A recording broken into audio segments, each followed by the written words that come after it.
우리가 지난주에 사도행전의 그 역사들을 구체적으로 이제 살펴봤습니다. 그래서 이제 신약 시대는 성령님의 시대다. 그래서 성령님의 침례와 더불어 또 성령님의 이제 충만이 임하면서 사도들이 이제 온 세상으로 복음을 선포하는 그런 내용들을 우리가 이제 살펴봤습니다. 그래서 처음 이제 교회가 형성이 될 때 오순절날 이제 형성이 됐죠. 그래서 오순절날 이렇게 교회가 형성이 되면서 처음에 약 10년 동안은 100% 유대인들로만 구성이 된 이와 같은 그 교회를 이제가 되었고, 이제 10년이 지났을 쯤 돼서 고넬료라고 한 사람이 이제 구원받으면서 이방인들의 이제 그 사역이 이제 시작이 됐고, 그래서 예수님께서 승천하신 이후에 약 40년 동안 하나님께서 이스라엘 백성이 이렇게 회개하고 돌아올 수 있도록 그렇게 이제 계속해서 이제 기회를 주시는데 돌아오질 않거든요. 그래서 AD 70년 경에 하나님께서 이제 성전을 완전히 회파하셔갖고, 그래서 이제 이스라엘 백성이 그 땅에 거하지 못하게 이제 그렇게 만드셔서 이제 완전히 이방인 중심의 이와 같은 그 그리스도인들의 그 모임이 형성이 될 수 있도록 이제 그렇게 해주셨습니다. 그래서 우리가 지난 시간에 이제 살펴본 것은 이렇게 그 오순절날 이제 성령님의 그러한 그 여러 가지 역사들 가운데 특별히 요 근래에 이제 많이 문제가 되고 있는 그 은사에 대해서, 은사 중에서도 여러 가지 가장 귀중한 그런 은사들, 가르치는 것, 말씀을 대언하는 것, 이런 거에 대한 강조가 아니고 요새는 방언하느냐, 뒤로 넘어지느냐, 뭐 이런 것들 강조하고, 또 은사 중에서 요새 많이 하는 게 사자처럼 울고 개처럼 으르렁대고, 그렇죠? 하루 종일 웃고, 뭐 이런 것들이 성령님의 이제 그 충만이다, 성령님의 어떤 역사다, 이렇게 해갖고 완전히 그 하나님의 말씀을 왜곡하는 이와 같은 일들이 뭐 우리나라뿐만 아니라 온 세상에 널리 퍼져 있습니다. 옛날 과거에 한 30년 전쯤에는 우리나라 이제 부흥사들이 그런 일들을 했고, 지금은 이제 그 마귀의 영이 온 세상에 퍼지면서 미국이라고 하는 그런 나라에까지 완전히 그 오순절주의가 이제 파급이 되면서 이제는 미국제예요. 뭐 펜사콜라, 무슨 빈야드, 뭐 이제 해서 다 들어오는 것들이 다 미국제거든요. 그래서 그거 옛날에 30년 전에 부흥사들이 다 산기도 한다 그러면서 했던 그런 내용들인데, 이게 또 미국 사람들이 하는 걸 이제 수입한다 그러니까 뭔가 새로운 것이 있는 줄 알고 그렇게 해서 여러 가지 그 오순절 은사주 이런 일들을 하고 있다. 그런 내용들을 이제 말씀을 드리면서, 특별히 방언이라고 하는 것은 성경에 나와 있는 것은 100% 사람들이 이렇게 알아들을 수 있는 그러한 그 사람들의 언어지, 지금 이렇게 대부분의 사람들이 하고 있는 이와 같이 전혀 알아들을 수 없는 그와 같은 것이 아니다, 이렇게 말씀을 드렸고, 결론적으로 방언을 자꾸 강조하고 방언을 문제 삼는 그러한 교회는 고린도 교회와 마찬가지로 영적인 수준이 저질인 이와 같은 교회다, 이렇게 이제 말씀을 드렸습니다. 그래서 오늘은 그 부분에 대한 얘기를 조금 더 이렇게 오순절날 이렇게 이 신약 시대를 이끌고 나갈 수 있는 어떤 그런 표준으로서 하나님께서 이제 성령 충만을 우리에게 주셨기 때문에 이것을 이제 살펴보면 가운데 방언뿐만 아니라 지금 문제가 되고 있는 게 예언이라고 하는 게 있거든요. 예언. 교회마다 가면 예언 기도 받아야 된다 그러고, 특별히 이렇게 그 효험이 많은 이런 예언 기도를 하시는 그런 분이 있는데, 거기 좀 가서 좀 기도를 받으면은 무언가 좀 좋은 일이 생기지 않겠냐 해서 교회 안에도 쉽게 얘기하면 점치는 거거든요. 너무 많아요. 너무 많아요. 그러니까 이 예수 믿는 그런 그 도리를 완전히 그 세상의 샤머니즘하고 똑같이 이렇게 생각하는 그런 풍조가 교회 안에 이제 팽배해 있습니다. 이렇게 된 이유 중에 하나가 뭐냐 하면은 성경 번역이 잘못됐기 때문에 그래요. 우리가 지금 그 예언한다 이렇게 얘기할 때 영어 단어 우리가 prophecy라고 하는 그런 단어를 쓰고, 그 예언한다고 하는 그런 그 사람을 prophet 그렇게 이제 이야기를 하는데, 성경에 나오는 prophet은 예언자나 선지자가 아닙니다.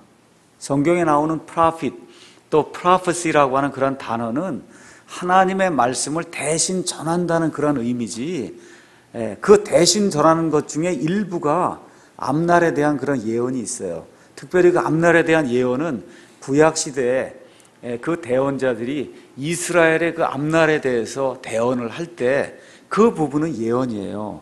근데 그런 부분은 극히 소수고 대부분의 경우는 하나님께서 주시는 그러한 말씀을 그대로 받아서 대신 전하는 그와 같은 일을 했던 겁니다. 근데 그런 이 prophecy 아니면 prophet이라고 한 이런 단어를 몽땅 다 선지자 아니면 특별히 고린도전서 이제 가서 이제 방언과 함께 나오는 고린도전서 14장이나 이런 데 가서 보시면 그런 모든 걸 다 예언으로 번역을 했거든요. 이렇게 하다 보니까 교회에서 뭔가 예언하는 사람이 있는가 보다 하고 완전히 착각해서 성경을 잘못 이해하는 이러한 사람들이 교회 안에 굉장히 많고, 특별히 이 하나님의 말씀을 올바로 가르쳐야 될 목사들 역시 이걸 알지 못하고 예언 기도를 받아야 된다고 이런 것들을 조장하는 그러한 풍토가 한국 내에 이제 굉장히 많이 만연이 되어 있습니다. 그래서 다시 한번 말씀드리지만 개역 성경의 기존에 예언이라고 번역된 거, 선지자라고 번역된 거, 이 말들은 대언자로 번역이 돼야 하나님께서 주신 그 원래 그 의도가 그대로 이제 반영이 될 수가 있습니다. 그래서 예를 들어 창세기 20장 7절 가서 보시면 대언자라고 하는 말이 이제 성경에 처음 나오거든요. 창세기 20장 7절 거기 가서 보시면 이 아브라함의 아내 사레를 이 아비멜렉이라고 하는 사람이 이제 데려다가 자기 아내로 삼으려고 하는 그런 대목이 나옵니다. 이제 거기 7절에 하나님께서 이제 말씀하시는데 이 아비멜렉에게 그러므로 이제 그 남자에게 그의 아내를 돌려보내라. 그는 대언자이므로 그가 너를 위하여 기도하리니. 그러니까 하나님의 말씀을 대신 받아서 전하는 그런 사람이기 때문에 그래서 너를 위해서 이 사람이 기도하리니 그러면은 내가 살려니와 만일 내가 그녀를 돌려보내지 아니하면 너와 내게 속한 모든 것이 반드시 죽을 줄 알지니라. 여기 아브라함이 뭘 미리 본 게 전혀 없습니다. 그게 전혀 없어요. 지금 이런 부분을 선지자라고 번역을 하면 그럼 완전히 넌센스가 되거든요. 그래서 이런 부분이 대언자로 이제 번역이 돼야 되고, 예를 들어 출애굽기 7장 가서 보시면은 하나님께서 모세를 이집트 땅에 이제 다시 보내셔서 이스라엘 백성을 구속하게 하시는데 모세가 제가 말을 잘 못합니다. 이제 그렇게 이야기하니까 하나님께서 내 형 아론이 있지 아니하냐. 그래서 내 형 아론이 너를 위해 대언자가 되겠다. 이제 그렇게 이야기하는 겁니다. 그래서 주께서 모세에게 이르시되 보라 내가 너로 하여금 파라오에게 신이 되게 하였은즉 내 형 아론은 내 대언자가 되리니. 이런데 선지자라 그러면 맞겠어요? 그러니까 모세가 무슨 말을 하라고 이야기하면 아론이 그 말을 가서 그대로 전하는 사람이 되라, 그런 뜻이에요. 그래서 대언이라고 이제 번역이 반드시 돼야 되고, 에스겔서에 가서 보시면은 하나님께서 너는 바람에게 대언하라 그렇게 얘기합니다. 대언하라 그렇게 이야기합니다. 그래서 대언이라고 하는 그런 말이 성경적인 그러한 단어다. 누가복음 11장에 가서 보시면 우리 예수님께서 이 모든 것을 총정리해서 말씀을 해주십니다. 누가복음 11장 49절에서 51절에 가서 보시면 이 이스라엘 땅에 또 인류의 역사를 통해서 하나님께서 많은 하나님의 이 대언자들을 보냈는데 그 모든 대언자들을 이 믿지 않은 사람들이 잡아 죽였다, 이렇게 이야기하면서 누가복음 11장 49절 그러므로 하나님의 지혜도 일렀으되 내가 그들에게 대언자들과 사도들을 보내리니 그들이 그들 중에 더러는 죽이고 또 핍박하리라 하였느니라 해서 50절에 이로써 창세로부터, 그러니까 이 땅을 만드신 하나님께서 세상을 창립하신 그 때로부터 흘린 모든 대언자들의 피를 이 세대에게 요구하리니, 곧 그 대언자들의 명단이 나오는데 누구부터 나오냐 하면 아벨의 피로부터 제단과 성전사에서 죽은 사가랴까지의 피다 해서 구약 성경에 나오는 첫 번째 대언자가 아벨이라고 얘기하고 구약 성경에 나오는 마지막 대언자가 사가랴라고 그렇게 이야기하거든요. 그럼 여러분, 아벨이 뭐 미리 안 거 있어요? 아벨 없잖아요. 근데 성경은 아벨이 첫 번째 대언자라고 이야기한단 말입니다. 그건 무슨 얘기예요? 가인에게 하나님의 말씀을 대신 전했거든요. 아벨이 하나님의 말씀을 받아서 가인에게 대신 전했다는 그런 의미에서 대언자다. 그렇게 성경이 이야기하는 겁니다.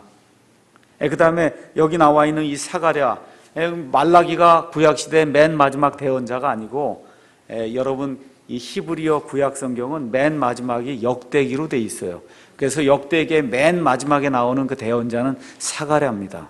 사가랴. 또 영어로는 A부터 Z까지. 사가랴, 여기 우리는 S로 이제 번역이 돼 있는데 영어로는 자카라야 이렇게 이제 돼 갖고, 아벨이라고 한 사람이 A로 시작해서 자카라야가 Z로. 그래서 처음부터 끝까지잖아, 알파벳에. 그래서 영어로도 묘하게 처음부터 끝까지가 되고, 구약 성경 그 이야기할 때 첫 번째 대언자 아벨로부터 시작해서 마지막 대언자 사가랴라고 성경이 그렇게 이야기를 하고 있습니다. 그래서 성경, 개역 성경에 나오는 예언이라고 하는 그런 말은 반드시 대언이 돼야 되고, 그 다음에 선지자는 몽땅이 다 대언자가 돼야 됩니다. 그래서 고린도전서 14장의 예언도 마찬가지예요. 몽땅이 다 대언으로 이렇게 바뀌어야만 하나님의 말씀을 우리가 바르게 이해할 수가 있습니다. 그러니까 이 고린도전서 14장에는 대언의 은사도 있고 방언의 은사도 있어요. 대언은 뭐냐 하면 그 당시에는 하나님의 말씀이 완전히 주어지지 않았기 때문에 하나님의 직통 계시를 받아서, 그래서 그 말씀을 대신 전하는 그와 같은 사람들이 그 당시에는 있었다는 겁니다. 지금은 없어요. 그런 사람이, 직통 계시를 받는 사람이 지금은 없어요. 하나님의 말씀이 완전히 성취가 돼서 지금 이 AD 90년 이후에 이렇게 하나님의 말씀이 우리에게 주어졌기 때문에 더 이상 그런 사람이 없다고 성경이 이야기를 합니다.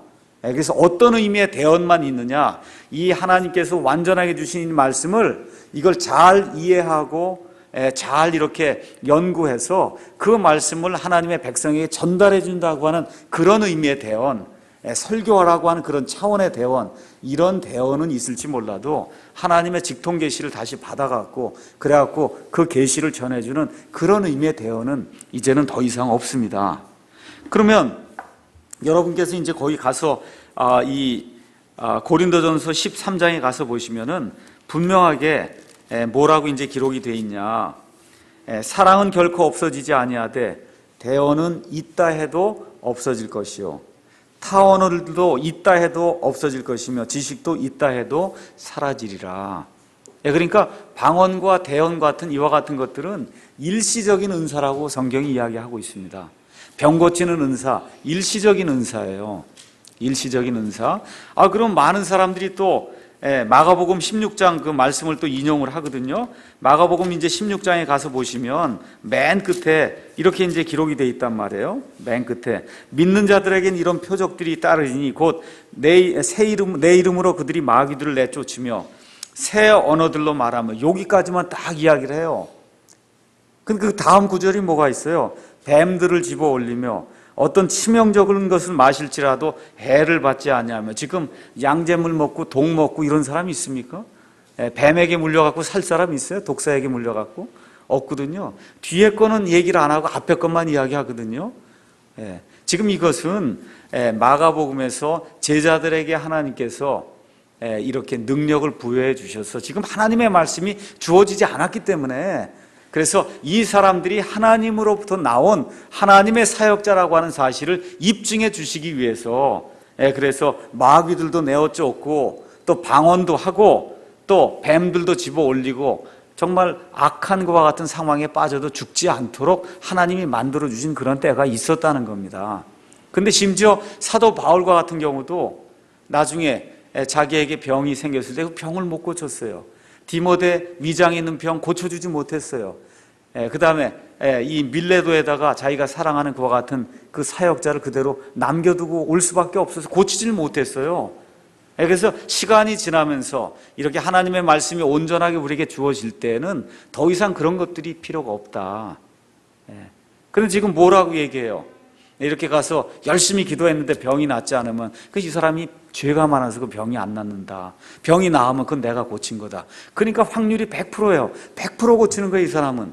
100%. 못 고치면 저 사람 죄가 많아서 못 고치는 거고, 고치면 내 힘으로 고친 거니까 100% 확률을 가진 이와 같은 가짜 이 은사주의자들이 너무나 세상에 많습니다. 이런 사람들이 있으면 암병동이 왜 필요합니까? 그냥 가서 손 얹으면 다 낫는데. 그렇잖아요. 하나도 못 고쳐요. 그래서 이런 것에 우리가 현혹이 돼서 왜 이런 일이 발생하냐 하면 샤머니즘을 떨쳐버리지 못해서 그래. 누군가에게 가서, 영매에게 가서, 용하다는 사람에게 가서 무언가를 좀 이렇게 물어보면 뭔가 좀 되지 않겠나 하는 그 생각.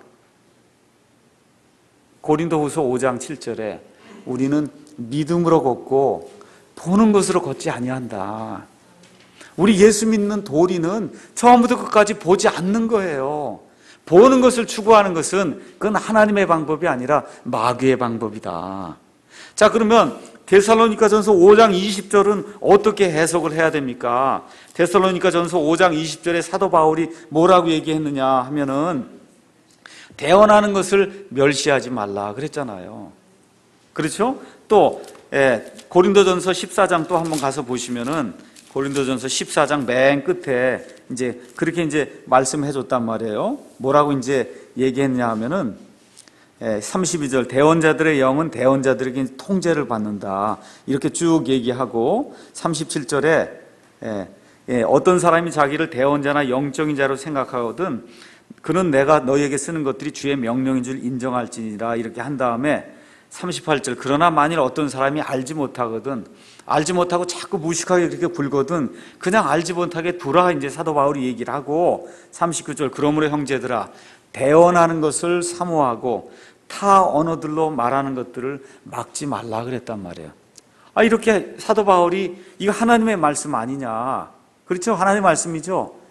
대언하는 것들 사모하고 여기 데살로니가 전서 5장에 가서 보시면 대언하는 걸 멸시하지 말라 그러고 여기 고린도전서 14장 지금 39절에 타 언어들로 말하는 것을 막진 말고 다만 모든 것을 품위 있고 질서 있게 행할지니라. 그러니까 지금도 하면 되는 거 아니냐.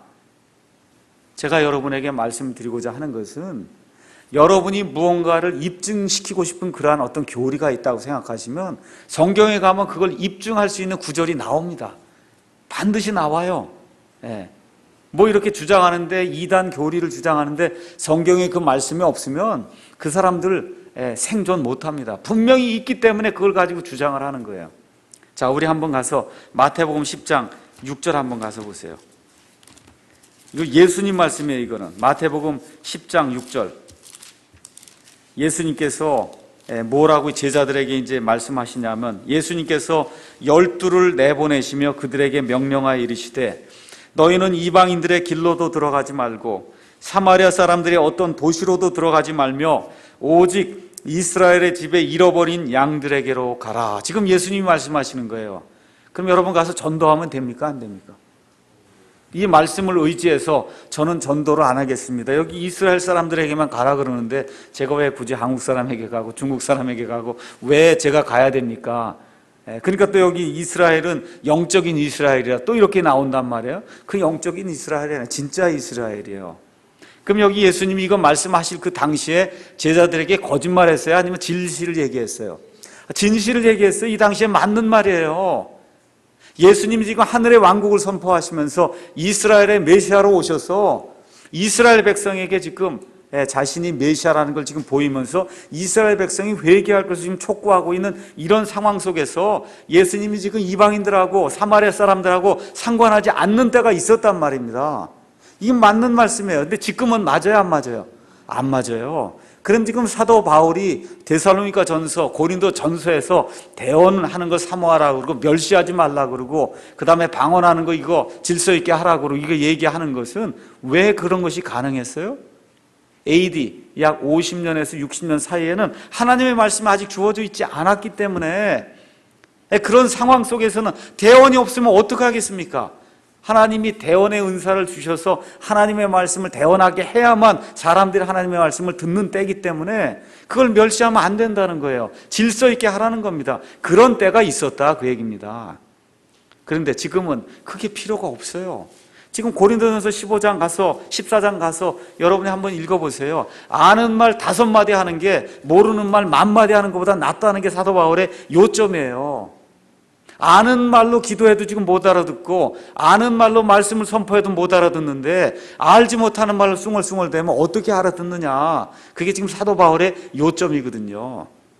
그래서 이런 것들을 우리가 잘 이걸 보면서 이 문맥에 맞게 하나님의 말씀을 잘 섭취하지 않으면 이 성경 가지고 모든 이단 교리를 다 증명할 수가 있습니다.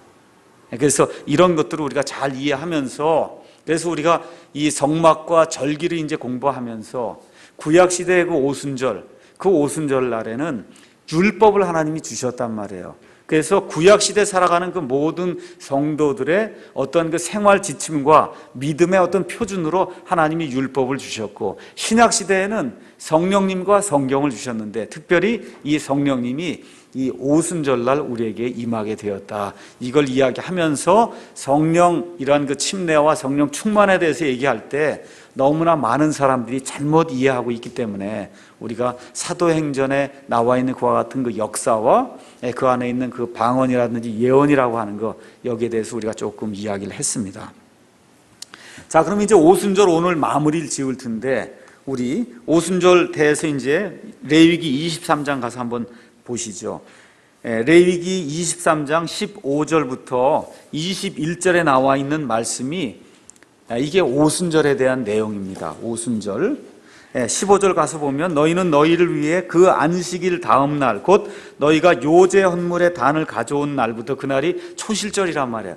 초실절로부터 날을 세서 7 안식일을 채우고 16절 7번째 안식일 다음 날까지 50일을 세서 새 음식 헌물을 주께 드려라. 그래서 50일을 세기 때문에 오순절이라 그렇게 얘기를 했습니다. 근데 17절에 가서 보니까 지난주에 어느 분이 얘기했듯이 너희는 너희가 거하는 곳에서 10분의 2 에바로 만든 흔드는 빵 2개를 가져와라. 그래서 교회를 이야기하면서 예표로 보여주면서 유대인과 이방인이 다 교회 안에 들어온다, 이제 그런 얘기를 했습니다. 근데 그것들은 고운 밀가루에 누룩을 넣어 구운 것이요 주께 드리는 천열매니라, 이렇게 얘기하면서 어떤 분이 이야기했듯이 여기는 왜 누룩을 넣습니까? 우리가 이거 전에 배운 게 유월절, 그 다음에 무교절 배웠거든요. 그래서 무교절 배우면서 누룩은 나쁜 거다, 그렇게 이야기를 했는데 왜 이 오순절날 가져오는 그 2 빵에는 누룩을 넣느냐. 누룩은 여러분 지금까지 살펴본 바에 의하면 좋은 의미로 쓰인 적이 있어요? 없어요? 없거든요. 그러니까 좋지 않은 거예요. 그럼 지금 여기 빵 2개를 가져오는데 그 안에 누룩이 포함이 되어 있다는 겁니다. 그래서 교회 시대에 사는, 구약 시대도 마찬가지겠지만 교회 시대에 사는 그런 모든 성도들 안에 죄가 있을 수밖에 없다는 거예요. 죄. 그래서 이 죄는, 이 2 덩어리의 빵은 아까 말씀드렸듯이 유대인들과 이방인들로 구성된 그와 같은 교회인데, 이 구속받은 사람들이라 해도 지금 살아가는 현재의 삶 속에서 전혀 죄를 짓지 않을 수는 없다는 겁니다. 그런 의미에서 누룩이 들어있다, 이렇게 이제 이야기를 할 수가 있고, 개인에게도 누룩이 있고 교회 안에도 누룩이 있다. 교회 안에도 죄가 있다, 이제 그렇게 이야기를 합니다. 그래서 저와 여러분이 이 로마서로부터 시작이 되는 교회를 위해 주신 이와 같은 그 서신들을 가서 보면은 내용이 항상 어떻게 되어 있냐 하면, 특히 사도 바울의 서신서 가서 보시면 앞부분은 교리에 대한 거예요. 교리.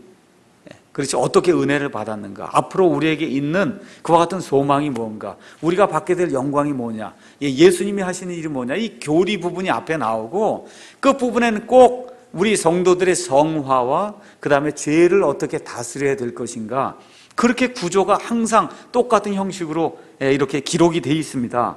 그 얘기는 무슨 얘기냐 하면, 지금 살아가고 있는 이러한 현실 속에서 저와 여러분 모두가 죄 가운데 살고 있다는 그런 현실을 지금 반영을 하고 있는 겁니다. 요한일서 1장 8절 거기 가서 보시면 뭐라고 이제 기록이 되어 있냐. 만일 우리에게 죄가 없다고 우리가 말하면 우리가 우리 자신을 속이며 진리가 우리 속에 있지 아니하니라. 어떤 사람들이 와갖고 나는 죄가 없다, 죄는 내 속에 있는 죄가 짓는 거다, 나는 죄를 짓지 않는다. 맞긴 맞아요. 그럼에도 불구하고 있습니다. 죄가. 죄가 있어요.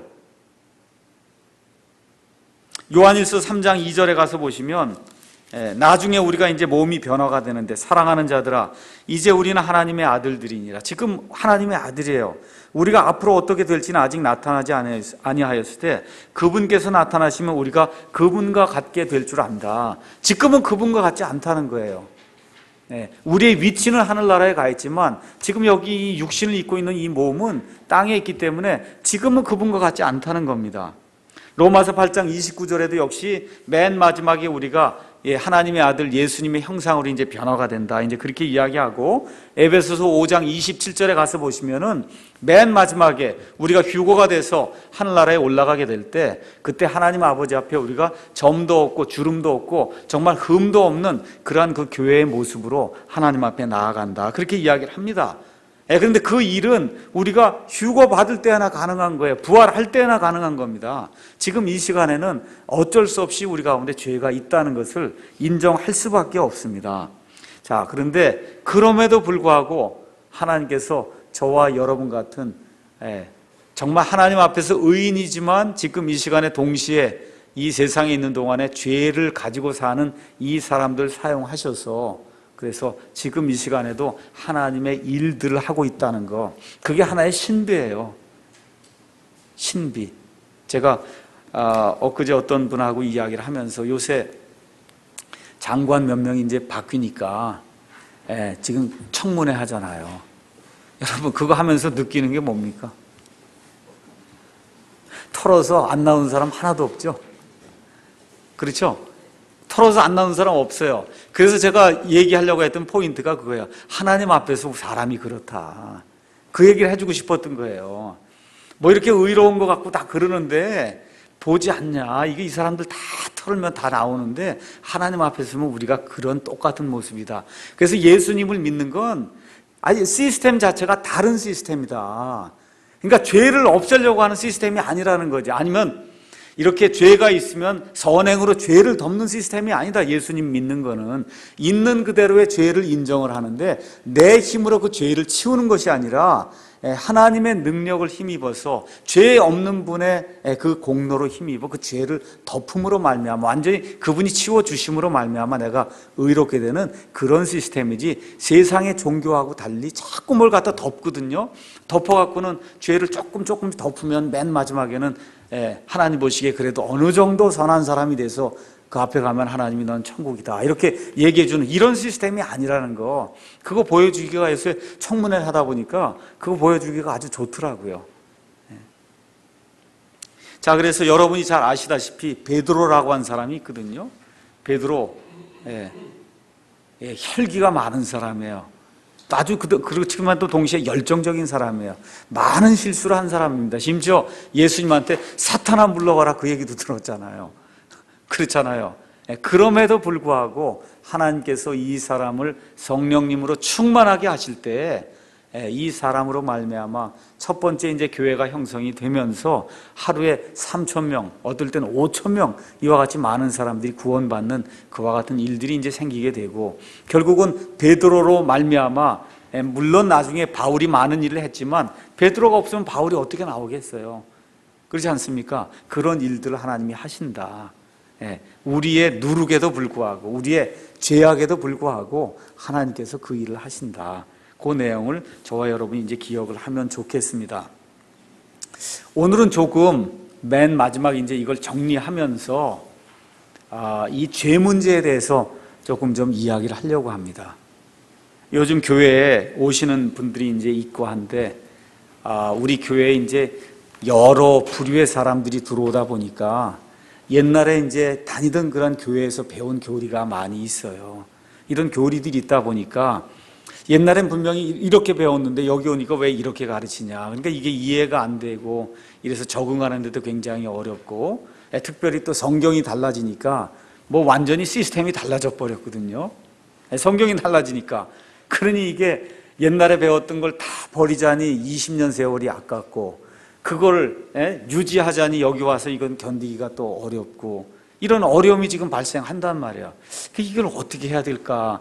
이건 뭐 제가 어떻게 도와드릴 수가 없잖아요. 내가 타협할 수 있는 그런 문제가 아니니까. 저는 있는 그대로 이렇게 보여드리고, 그건 마음속에 자유롭게 결정을 하시고, 그게 도저히 용납이 안 되고 수용이 안 되면 그러면 뭐 못 나오시는 거지. 어떻게 하겠어요? 그거를 마음이 편한 대로 가셔서 신앙생활 해야지. 다른 방법이 없거든요.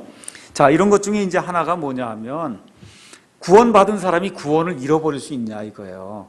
구원받은 사람이 구원을 잃어버릴 수 있냐. 그러니까 죄를 많이 지으면, 성경에 가서 보면 죄 지으면은 그러면 사람이 죽는다는 그런 얘기가 나오고 이러는데, 도대체 이 문제를 어떻게 해결을 해야 되겠느냐. 자, 그러면 일단 신구약 성경을 통해서 하나님의 백성이 죄를 많이 지으면은 그 죄 중에 특별히 심각한 죄가 있어요. 그 심각한 죄를 지으면은 그럼 하나님이 그 사람을 죽인다. 그게 성경에 많이 나와 있어요. 하나님의 백성임에도 불구하고. 자, 그 예를 1장 우리가 한번 가서 보겠습니다. 구약 성경에 가서 보시면은 레위기 10장 1절에서 7절 거기 가서 보시면 아론의 아들들인 나답과 아비후가 이 하나님께 이 성막에 들어가서 하나님께 경배를 드리려고 하다가 이상한 불을 드렸어요. 이상한 불. 이렇게 향을 피우거나 이러려면 불이 있어야 되는데, 그러니까 예전에 쓰지 않던 어떤 그런 이상한 불을 드렸어요. 그래서 즉사하는 그런 일이 이제 생겼습니다. 제사장이에요. 제사장. 그렇거든요. 구원받은 사람, 지금식으로 얘기하면 분명히 구원받은 사람이다. 지금 가나안 땅, 지금 여기 이 사람들이 이집트 땅을 나와갖고 구속받아갖고 지금 하나님의 그 놀라운 역사를 보고 지금 그렇게 해서 하나님을 섬기는 그런 사람으로서, 특별히 첫 번째 대제사장인 아론의 그 아들들로서 지금 이 하나님의 일을 하고 있는데, 이 사람들이 잘못하니까 즉시 죽는 그런 일이 생겼습니다. 민수기 또 16장 가서 보니까 고라와 그의 형제들이 또 들고 일어나서 모세와 아론, 너만 하나님의 말씀을 받느냐, 우리도 하나님의 말씀을 받아서 하나님의 일들을 할 수 있다고 하나님의 이 사역자들을 대적하는 그런 일이 나오거든요. 이 사람들도 이집트에서 구속을 받은 사람이에요. 어린 양의 피로 말미암아 죽임을 당하지 않고 지금 구속받은 사람이에요.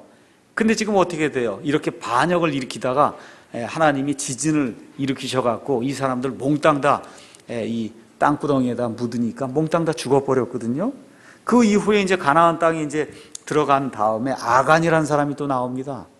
이 사람은 이제 이집트에서 나와서 광야 생활까지 다 끝내고 이제 가나안 땅에까지 들어간 사람이에요. 그 40년 동안 하나님의 놀라운 그런 이적과 기적과 표적과 하나님의 능력을 눈으로 체험한 사람이에요. 그런데 어떻게 해요? 거짓말하다가 아간과 그에게 속한 모든 사람이 다 아골 골짜기에서 돌로 맞아서 죽는 그런 일이 발생을 합니다. 맞죠?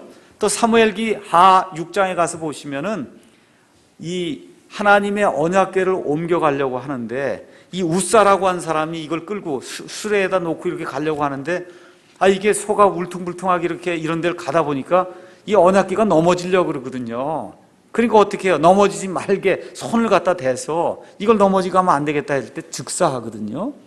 이게 나쁜 일을 하려고 그런 게 전혀 아니에요. 하나님의 일을 한 거예요. 하나님을 위해서 봉사하려고 하는 가운데 뭔가 지금 일이 잘 안 되니까, 원래는 어깨에 매야 되는데 이걸 짐승에 올려놓고 이 수레 위에 끌고 가다 보니까 이게 어떻게 할 수가 없어요. 그래서 이 사람이 손을 대므로 말미암아 하나님이 즉시 진노해서 이 사람을 죽인단 말이에요. 그래서 구약 시대에도 가서 보시면 하나님의 사람들 가운데도 하나님의 법을 어기게 되면 즉시 하나님이 죽이는 그런 사례가 있었습니다. 맞죠? 예. 자, 그럼 신약 시대에 와서 사도행전 5장 가서 보시면 아나니아와 삽비라가 나옵니다. 아나니아와 삽비라가 성령 충만을 받았어요. 성령님의 침례를 받았어요. 그렇게 되니까 자기의 모든 소유를 다 팔지 않았겠습니까? 그래서 그걸 가져다 바치려고 하는데 아까운 마음이 들어서 일부만 바치니까 하나님께서 이 두 사람을 즉시에 죽였습니다. 성령님께서 죽여버렸어요. 즉시. 고린도전서 5장 3절에서 5절 가서 보시면 자기 아버지의 아내를 이렇게 취해서 음행을 저지른 그 사람을 사도 바울이 내가 하나님께 기도해서 이 사람을 사탄에게 내어주도록 그렇게 간구했다. 근데 나중에 이 사람이 고린도 후서에 가서 보시면 회개함으로 말미암아 사도 바울이 이 사람을 용서해 주라고 그러거든요. 근데 어찌됐든 회개하지 않았으면 사탄에게 넘겨서 이 사람 죽을 뻔했습니다. 자, 그 이후에 우리가 또 가서 고린도전서 11장에 가서 보시면 고린도전서 11장, 이 고린도전서 11장이 지금 이 시대에 재현이 되면 교회 안에서 죽을 사람이 굉장히 많습니다. 고린도전서 11장 30절 가서 보시면은 주의 만찬을 행하는데 주의 만찬을 합당하게 하지 않는 그런 사람들이 있었어요. 29절, 합당하지 않게 먹고 마시는 자는 주의 몸을 분별하지 못하고 자기를 위하여 정죄를 먹고 마시느니라. 이런 까닭에 너희 가운데 약한 자와 병든 자가 많고 잠자는 자도 많도다. 이렇게 집에서 잠잔다 그 얘기가 아닙니다. 죽는 걸 얘기하는 거예요. 너희라고 얘기했어요. 너희가 누구예요? 구원받은 사람들. 구원받은 사람들 가운데 특별히 이제 교회가 이렇게 형성이 되는 가운데 이 가장 중요한 것이 예수님의 그 죽으신 그 사실, 그리고 부활하신 그 사실, 이게 굉장히 중요했고, 그래서 초대교회에는 특별히 주의 만찬이 예배에서 빠지면 안 될 가장 중요한 것과 같은 일 중에 하나였습니다. 지금 성경 말씀이 없잖아요. 그렇죠? 그렇게 되니까 이 사람들에게 가장 좋은 표적으로 예수님의 그 사역을 보여줄 수 있는 것이 주님의 만찬이에요. 이 빵과 그다음에 이 포도즙 잔을 마심으로 말미암아 죽을 때까지 우리 예수님께서 나를 위해 죽으셨다는 그 사실을 이렇게 증언할 수가 있었거든요. 그런데 어떤 사람들 중에 술 취해 갖고 이걸 먹는 사람도 있고 정말 여러 가지 그런 난잡한 일을 하는 그런 경우가 이 고린도 교회에 특별히 있었단 말이에요. 이걸 다 말미암아 몸에 병이 들거나 몸이 약해지거나 아니면 심지어 죽는 사람도 있었다는 거예요. 그러니까 하나님의 것을 무시하고 하나님의 것을 경홀히 여길 때는 이렇게 죽는 일이 실질적으로 생길 수 있다는 겁니다. 또 우리가 가서 디모데전서 1장 19절 거기 가서 보시면은 디모데전서 1장 19절 거기에는 이 믿음과 선한 양심에 대해서 이야기하면서 19절에 믿음과 선한 양심을 붙들라 어떤 자들이 그것을 버리고 믿음에 관하여는 파선하였느니라. 믿음이 있었는데 파선했단 말이에요. 그 중에 후메네오가 알렉산더가 있는데 내가 그들을 사탄에게 넘겨준 것은 그들이 배워서 신성모독하지 못하게 하려 합니다. 해서 사탄에게 이들을 내어줘서 죽게 만들었다. 지금 성경이 그렇게 이야기를 합니다.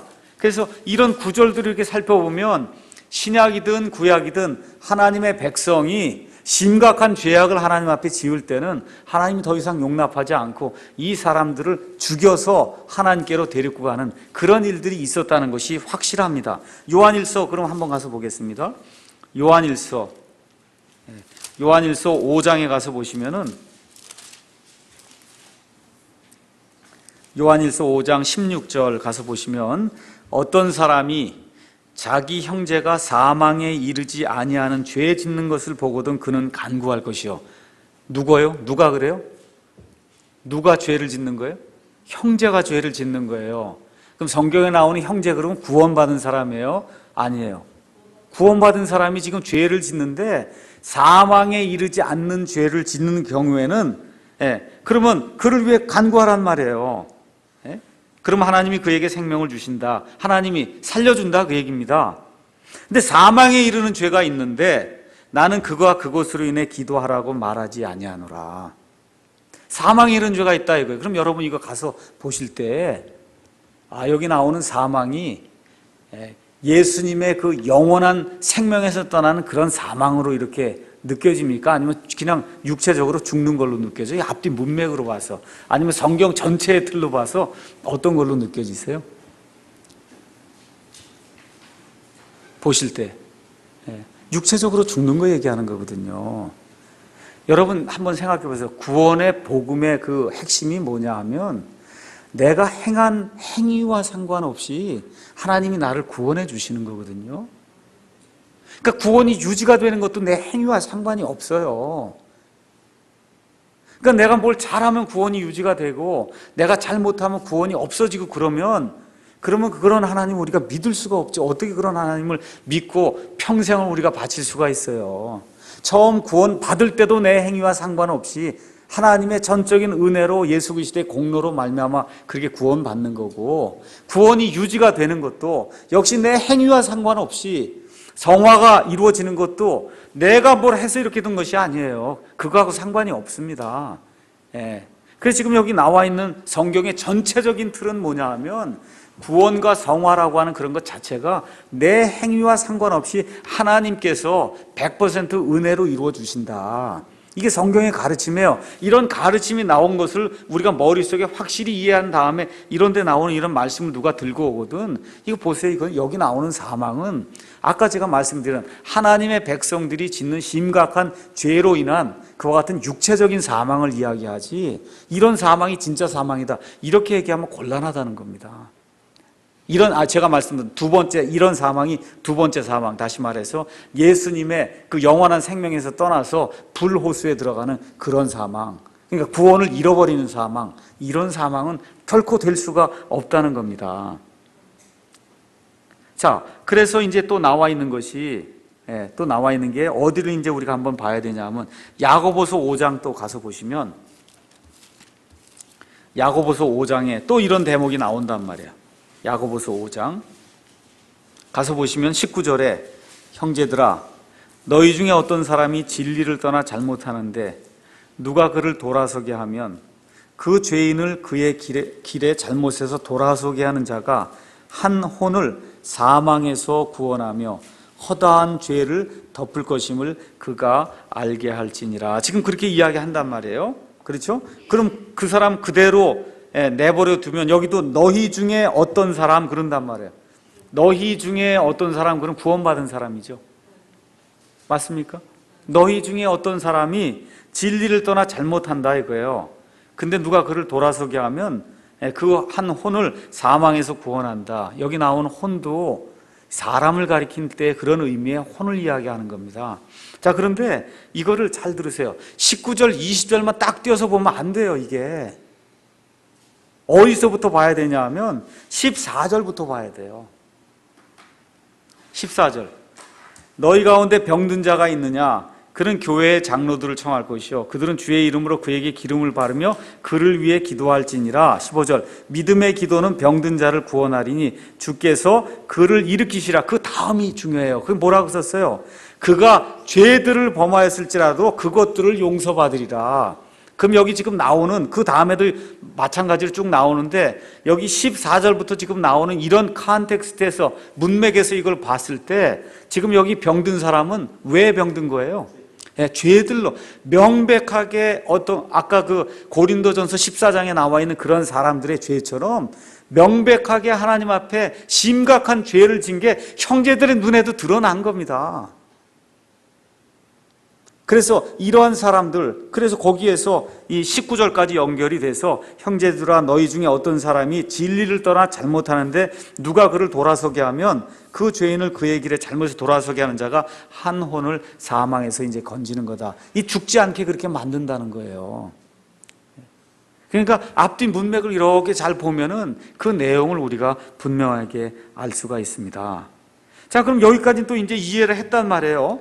자, 그러면 여기에 대해서 이제 이렇게 생각하시면 됩니다. 왜 그럼 하나님이 그런 죄를 짓는 사람, 이래 심각하게 죄를 짓는 그런 거에 대해서는 얘기하지 말라, 기도하지 말라 그러냐 하면 예레미야 7장 16절에 가서 보시면 하나님의 마음이 그 안에 이제 포함이 되어 있습니다.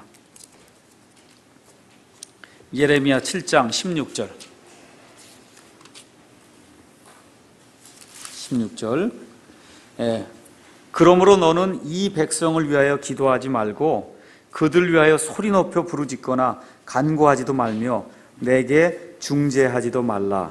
내가 내 말을 듣지 아니하리라. 지금 예레미야가 이스라엘 백성으로 인해서 눈물을 흘리며 하나님께 간구하고 기도를 하는데 하나님이 하지 말라는 거예요. 왜요? 심각한 죄를 짓고 있거든. 이 백성들이 도저히 들으려고 하질 않아요. 돌이키려고 하질 않아요. 하지 말라는 거예요. 너가 아무리 기도하고 울고 간청을 해도 내가 내 말 듣지 않는다. 지금 하나님 심정이 이거거든요. 그러니까 어떤 사람이 예수님을 믿은 이후에 아주 심각하게 죄를 짓고 하나님 곁을 떠나서 악한 길로 나가려고 작정을 하면 옆에서 누가 기도해도 하나님이 듣지 않는다는 겁니다. 자, 그러면은 이제 이 얘기를 이제 하면서 요한복음 15장 2절은 그럼 어떻습니까? 또 이제 요한복음 15장으로 이제 또 점프를 한 거예요. 요한복음 15장 1절에 가서 보니까 나는 참 포도나무요 내 아버지는 농부시니 내 안에서예요. 내 안에서 열매를 맺지 아니하는 모든 가지는 그분께서 제거하시고 열매를 맺는 모든 가지는 깨끗하게 하사 그것이 더 많은 열매를 맺게 하시느니라. 지금 이렇게 기록이 돼 있단 말입니다. 요거하고 5절하고 같이 읽어야 돼요. 나는 포도나무여 너희는 가지니라. 사람이 내 안에 거하고 내가 그 안에 거하면 그 사람은 많은 열매를 맺나니 나 없이는 너희가 아무것도 할 수 없느니라. 지금 이렇게 나오죠. 그럼 이 두 구절하고 지금 같이 이렇게 연결해서 15장 2절을 보잔 말이에요. 내 안에서 열매를 맺지 아니하는 모든 가지. 지금 이렇게 나오죠. 자, 그러면 가능성이 두 개가 있는 거예요. 여기 내 안에서 열매를 맺지 않는 가지, 이거는 제거한다고 했을 때 지금 우리가 살펴본 그런 의미로 생각할 수 있어요. 어떻게 죽여 없애신단 말이에요. 예술만이 들어있지만 정말 하나님 보실 때 이거 하나님의 영광이 되지 않는다. 그렇게 했을 때 하나님이 제거해서 내어버리신다. 이렇게 봐도 뭐 큰 문제가 없습니다. 두 번째는 조금 더 5절하고 같이 이렇게 연결해 보면은 잘 보세요. 예수님 안에 거하면 열매를 맺지 않는 일이 가능할까요? 가능해요? 예수님 안에 들어있는데 열매가 안 생긴다. 이게 가능할까요? 예수님 얘기가 뭐예요? 그 불가능하다는 거예요. 5절에 그러잖아요. 5절에 나는 포도나무여 너희는 가지니라. 사람이 내 안에 거하고 내가 그 안에 거하면 그 사람은 많은 열매를 맺는다. 그러니까 예수님 안에 들어있는데 열매를 안 맺는 거, 그건 불가능하다는 거예요. 그럼 지금 여기서 포도나무 이런 얘기를 하면서 여러분이 무엇을 생각하시면 되냐 하면은 접을 붙인다 이렇게 생각을 해보세요. 좋지 않은 그러한 가지를 가지고 이렇게 접을 붙여요. 접을 붙여 이렇게 보면은 붙어 있는 것 같아요. 이렇게 겉으로 보면은. 그러니까 이 포도나무에 있는 걸로 보인다니까. 네, 그런데 뭘 빨아먹지 못하냐면 포도나무에 수액을 빨아먹지 못해요. 그럼 왜 빨아먹지 못합니까? 안 붙어 있으니까. 보기에는 이 포도나무 안에 있는 것처럼 보이는데 보여요. 근데 수액을 빨아먹지 못해. 그럼 왜 그래요? 이거는 붙어 있질 않는 거예요. 진짜로 연합이 안 돼 있다. 그렇게 볼 수밖에 없잖아요. 그러니까 열매를 맺지 않는다라고 해서 부자로 우리가 해석을 하면 예수님 안에 있는 것처럼 밖에서는 보이는데, 그런데 어때요? 이 수액을 빨아먹지 못하는 이건 붙어 있지 않는다. 그 얘기입니다. 그럼 그런 건 어떻게 돼? 그건 죽은 거니까 갖다 치워버려야죠. 그렇잖아요. 그러니까 그렇게 해석을 해서 상관이 없고, 예수님 안에 정말 있는데 죽을 죄를 짓고 열매를 못 맺고 이렇게 되면 또 죽이는 경우도 있으니까 아무 상관이 없어요. 첫 번째 방식으로 해석을 해도 상관이 없고 두 번째 방식으로 해석을 해도 상관이 없어요. 이런 것을 가지고 구원을 잃어버린다고 가르치면 그럼 그거는 성경에 있는 핵심 내용을 가르치는 게 아닙니다. 자, 그러면 여기에 대해서 우리가 또 하나만 더 보도록 하겠습니다. 히브리서 6장 또 유명한 구절 있잖아요. 히브리서 6장 4절에서 12절 또 유명한 구절이 나오는데, 한 번 빛을 받고 하늘의 선물을 맛보고 성령님께 참여한 자가 되고 하나님의 선한 말씀과 오는 세상의 권능을 맛본 자들이, 이 정도 되면 이거 구원 받은 거예요? 구원 못 받은 거예요? 여러분 이거 그냥 이렇게 아무 생각 없이 누구에게 들은 거 없어요. 그냥 성경을 이렇게 읽어요. 어떤 사람이 빛을 받았어요. 하늘의 선물을 맛을 봤어요. 성령님께 참여했어요. 하나님의 선한 말씀과 오는 세상의 권능을 맛봤어요. 이 정도 되면 이거 구원 받은 겁니까? 구원 못 받은 겁니까? 이 정도 되면 구원 받았죠. 구원 받은 사람이에요. 구원 받은 사람. 맞죠? 여러분 아무 생각 없이 다른 사람 의견 생각하지 말고 이것만 읽어보시면 이 사람 구원받은 사람이에요. 그런데 6절이 되면서 뭐라고 나옵니까? if가 나오는 거예요. if. 만일 자들이 만일 떨어져 나가면 다시 그들을 새롭게 하여 회개에 이르게 함이 불가능하다. 그 일은 불가능하다는 거예요. 그런 일은 불가능해요. 그러니까 이거 어떻게 이제 구원 잃어버리면 이게 이제 얘기하는 거죠. 구원을 잃어버리면 다시는 구원 못 받는구나. 이렇게 해석을 한단 말이에요, 사람들이. 그들은 자기들을 위해 하나님의 아들을 새로이 십자가에 못 박아 드러내놓고 그분을 모욕하느니라. 근데 그런 일은 불가능하다. 첫 번째 중요한 건 그런 일은 불가능하다는 거. 떨어져 나가. 그들을 다시 새롭게 하여 회개에 이르게 하면 불가능하다. 자, 7절 8절은 자기 위에 자주 내리는 비를 흡수하여 땅을 가는 자들에게 합당한 채소를 내는 땅은 하나님께 복을 받으려니와 가시와 찔레를 내는 것은 버려지고 저주함에 가까워서 마지막에는 그것이 불살라지리라. 이렇게 얘기한단 말이에요. 많은 사람들이 4절, 5절, 6절 가지고 구원받은 사람들이 이렇게 의도적으로 떨어져 나갈 수 있다. 그렇게 되면 다시 회개하지 못하니까 구원 잃어버리는 거다. 이렇게 이야기를 한단 말이에요. 여기 읽으면 그렇습니다. 근데 중요한 거는 9절에 9절. 중요한 거 9절. 그러나 사랑하는 자들아, 비록 있단 말이에요. 비록. 양보구절 아시죠? 비록 우리가 이같이 말하지만 너희에게는 더 좋은 것들과 구원에 동반되는 것들이 있음을 확신하노라. 이게 무슨 얘기예요? 지금 사도 바울이 너희에게는 이런 일이 있을 수 있다는 거예요? 없다는 거예요? 없다는 거예요. 이런 일이 있을 수 없다. 내가 비록 이렇게 이야기하지만 그런 일이 너희에게는 있을 수 없다. 왜? 10절 하나님은 불의하지 아니하사 너희의 행위와 그분의 이름을 위해 너희가 보여준 사랑의 수고 곧 너희가 성도들을 섬겨왔으며 또 섬기고 있는 것을 잊지 아니하시느라. 너희가 그런 일들을 하고 있는데 하나님이 불의한 분이면은 그러면 어떻게 돼? 이렇게 해서 완전히 구원을 잃어버리게 하는 그런 일들을 하시는데 하나님은 그런 분 아니다. 그래서 거기 9절에 가서 보시면 영어로 though we thus speak라고 이제 영어가 되어 있어요. 우리가 말은 이렇게 하지만 실제로 너희하고는 상관이 없다. 그 얘기를 하는 거예요. 그러니까 뭐예요? 강조해서 절대로 그런 일을 하지 말라고 강조하기 위해서 이와 같은 이렇게 뭐라 그럴까? 이런 엄청난 말로 경고 비슷하게 지금 사도 바울이 이야기하고 있는 겁니다. 그래서 9절 그러나 또 그 다음에 6절도 if를 썼잖아요. 그건 뭐예요? 가정법이잖아요. 그런 일이 생기면 이렇다고 가정을 한 거지 그런 일이 생길 수 있다고 얘기한 게 아니에요. 가정법을 썼잖아요. 그래서 9절 읽어보면 그러나 사랑하는 자들아 비록 우리가 이같이 말하지만 너희에게는 너희는 누구예요? 구원받은 사람들 너희에게는 더 좋은 것들과 구원에 동반되는 것들이 있음을 내가 확신한다. 그래서 성경 전체가 이야기하는 것은 한번 구원받은 사람은 절대 구원을 잃어버릴 수 없다. 그렇게 이야기하는 겁니다. 그럼 하나님은 어떻게 하시느냐? 어떻게 이 죄 문제를 해결하시느냐? 히브리서 12장 가서 한번 보겠습니다. 히브리서 12장에 이 성도들의 죄 문제 해결하는 방법을 하나님이 가르쳐 줬어요. 히브리서 12장 1절부터 어디에 나오냐면 13절까지 쭉 나오거든요. 그래서 여기 3절, 4절, 5절 쭉 나오는 얘기는 징계를 하는 걸 얘기하는 거예요. 징계. 그래서 아버지가 징계하지 않는 아들이 어디 있냐 설명하는 겁니다. 징계. 그래서 반드시 징계가 있어야 진짜 아들이다. 징계가 없으면 사생아다. 이제 그렇게 얘기를 하면서 제일 중요한 구절이 뭐냐면 9절이에요. 또한 우리에게 있던 우리 육체의 아버지들이 우리를 바로 잡아도 우리가 그들을 공경하였거늘 하물며 영들의 아버지께 우리가 더욱 복종하고 이로써 어떻게 해요? 살아야 된단 말이에요. 하늘의 하나님께서 이 사람을 이건 안 되겠다 그러고 하시면 어떻게 죽는단 말이에요. 죽어요.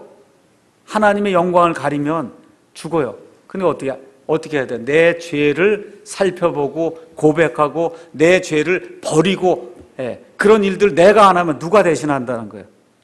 하나님이 하신다는 거예요. 하나님이. 그렇게 하나님이 하면 어떻게 돼요? 죽어요.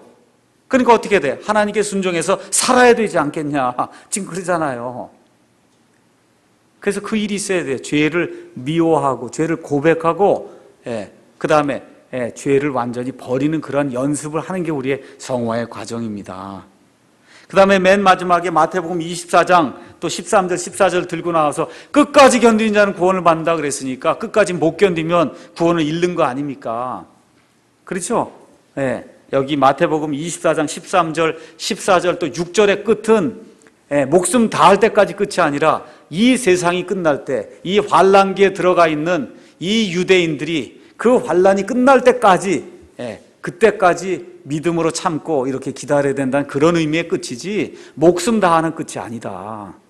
그래서 결론을 이제 말씀을 드리면은 성경은 처음부터 끝까지 하나님의 은혜로 내 행위와 상관없이 하나님의 은혜로 구원받고 구원이 유지가 되는 것도 하나님의 은혜로 되고 예수 그리스도의 십자가의 보혈의 공로로 유지가 되기 때문에 그런 이 구원 받았다가 구원을 잃어버리는 그런 일은 성경적으로 불가능하다.